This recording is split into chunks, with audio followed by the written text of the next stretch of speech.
तो तुम्हारा क्या कर्तव्य है कि तुमने अगर ब्याह किया, संतान उत्पत्ति के मार्ग में चले हो, तो तुम्हारी जो भी संतान है वो किसी के धर्म का पालन करने वाली बनेगी। पुत्र है तो पत्नी लाएगा, तभी तो धर्म पूरा होगा। बेटी है तो पति मिलेगा, तभी तो धर्म पूरा होगा। पुत्र होगा तो अगर बेटी सब मरवा देंगे तो तुम्हारा धर्म कैसे चलेगा?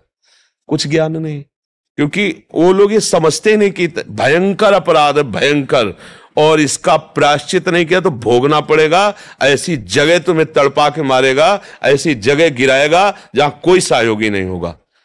ये भ्रूण हत्या, गर्भ हत्या बहुत बड़ा पाप। सबसे प्रार्थना है भजन भले कम करो, लेकिन इतना तो ज्ञान रखो कि महापाप मत करो।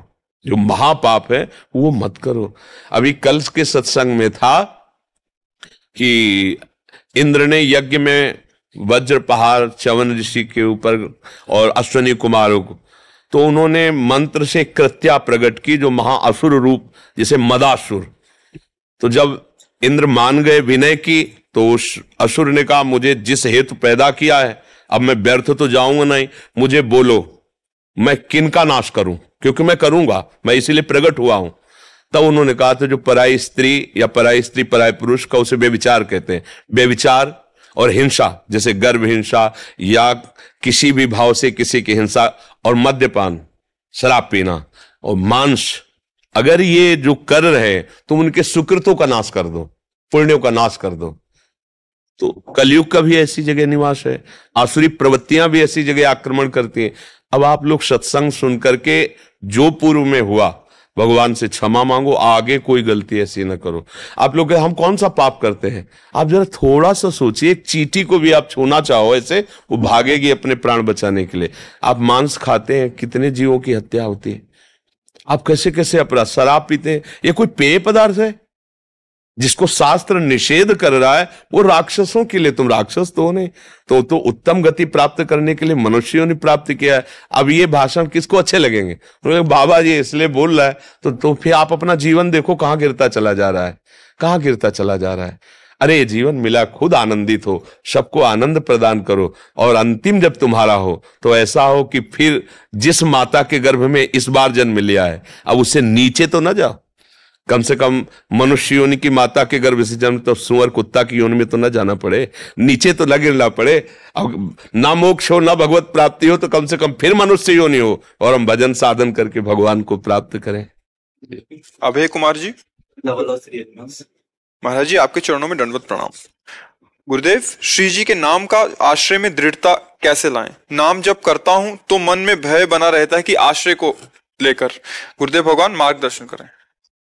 आश्रय कोई ऐसा थोड़ी कि उसका चिंतन करना पड़े। आश्रय का, जैसे आपने भोग सुख प्राप्त करने के लिए शरीर का आश्रय ले लिया है, ये दो प्रकार से, मैं या मेरा। मैं या मेरा, मैं शरीर हूं या मेरा शरीर है। अब इसका कभी तुम्हें चिंतन करना पड़ता है क्या? और ना कभी चिंतन छूटता है। आप देख लीजिए, इसे आश्रय कहते हैं। अब शरीर आश्रय छोड़कर प्रियाजू का आश्रय से अंदर से स्वीकार करो, मैं प्रिया हूं, आप प्रियाजू के हो, प्रभु के अंश हो ना। तो प्रियाजू और प्रभु दो थोड़ी होते, एक ही है, उन्हीं के हम हैं ना।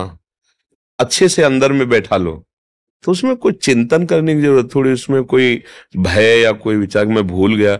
आप शरीर का कभी ध्यान करते हैं क्या? कभी भूलते हैं क्या? दोनों बातें हैं, कभी भूलते भी नहीं, कभी ध्यान भी नहीं करते। सो के उठने के बाद आपको चिंतन करना पड़ता है क्या कि मैं स्त्री हूं कि पुरुष हूं, मैं कौन हूं? कुछ नहीं, सहज दिनचर्या है। क्योंकि सोने में भी आप नहीं भूले। लगता है कि मैं भूल गया, लेकिन सोने में भी आप नहीं भूले, वो बसा हुआ है। ऐसे ही सोने में भी आप आश्रित हो, उनका सुषुप्ति भी भजन होता है, जो भगवद आश्रय होते हैं। जागृत स्वप्न सुषुप्ति स्फुरत में राधा पदाब्ज छटा। आश्रय सत्संग सुनते सुनते जब ये बैठ जाता है कि वास्तविक मैं प्रभु का ही हूं, ये तो भूल से संसार के संबंधों को स्वीकार किया, ये जब बैठ जाएगा तो ये बात खत्म हो जाएगी। भय, आश्रय कैसे लिया जाता है, क्या किया जाता है, वो बस जो परेशानी से आप हो जिनके बस उसे स्वीकार करना है। और नाम जब राधा राधा राधा वल्लभ श्री हरिवंश, इसमें क्या परेशानी है? जितना जपोगे उतना अंतःकरण पवित्र होगा और उतना ही प्यार होता चला जाएगा नाम में।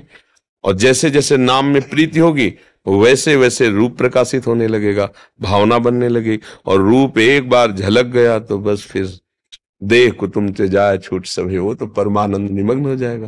पर इसके लिए प्रयासरत रहो।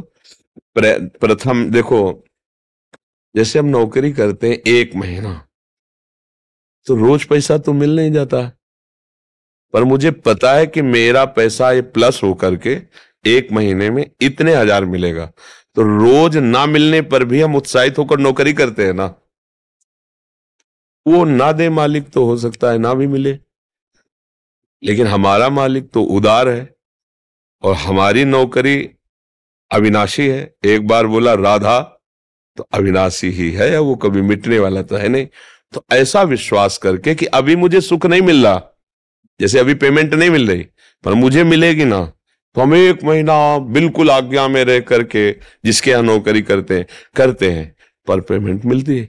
अगर हम पूरा जीवन केवल ये सोचकर कि इसका परम फल भगवत प्राप्ति, समस्त दुखों से निवृत्ति है, ये मुझे मिलेगा और राधा राधा राधा, तो ज्यादा इंतजार नहीं करने पड़ेगा, जीते जी आपको अनुभव हो जाएगा कि मुझे मिल गया। अब पायो परम विश्राम राम समान प्रभु नायक, जैसे गोस्वामी जी कह रहे ना, ऐसे हृदय निहाल हो जाता है। इसके लिए मरने के बाद होगा ऐसा नहीं होता, पर विश्वास, क्योंकि अभी सुख नहीं मिल रहा, अभी हमारे अंदर आनंद का प्रकाश नहीं हो रहा, पर हमें विश्वास है कि होगा, क्योंकि अविनाशी है। जैसे में विश्वास है कि जो मैं नौकरी कर रहा हूं इसका फल मुझे मिलेगा, महीना में पेमेंट मिलेगी, तो हम वो तो धोखा दे सकता है संसारी आदमी, लेकिन श्री जी लालजू ये तो परम उदार है और हम उनके अंश है, इसमें धोखे की तो कोई गुंजाइश है ही नहीं। इसलिए सावधान विश्वास पूर्वक चलिए, और आश्रय कोई पढ़ने पढ़ाने से नहीं होता, सत्संग से होता। सत्संग सुना कि अरे मेरा परिचय, मैं तो प्रभु का हूं। जैसे भेड़ चराने वाला बहुत सी भेड़ें लेकर जंगल चराने जाता था, तो एक सिंह का शावक, उसको ज्ञान था नहीं, वो उन्हीं के बीच में, भेड़ों के बीच में हो गया।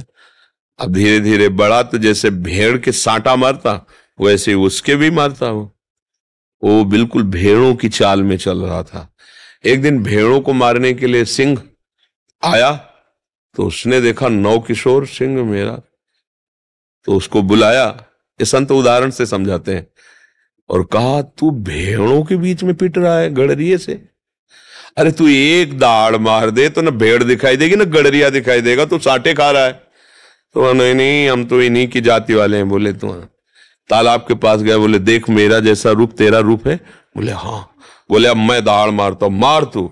जे दाड़, बोले देख मेरी तेरी जाति एक है, मैं सिंह हूं, तू भी सिंह है, तेरा आहार है ये, एक बार तो दहाड़ेगा भेड़ और सब गड़रिया भाग जाएंगे। बस ऐसा ही हुआ। वो जो साटा खाता था ना, वही जब दहाड़ मारा तो जानते हो संत जन सिंह है, भगवान के अंश का अनुभव कर चुके, भगवान के स्वरूप का। तो कहते तू और मैं एक ही हूं रे, कहां काम क्रोध लोभ मोह मद के साटे खा रहा है इन भेड़ों के बीच में फंस करके माया की। देख देख ज्ञान के दर्पण से, तू और मैं एक हूं, एक ही परमात्मा स्वरूप हूं।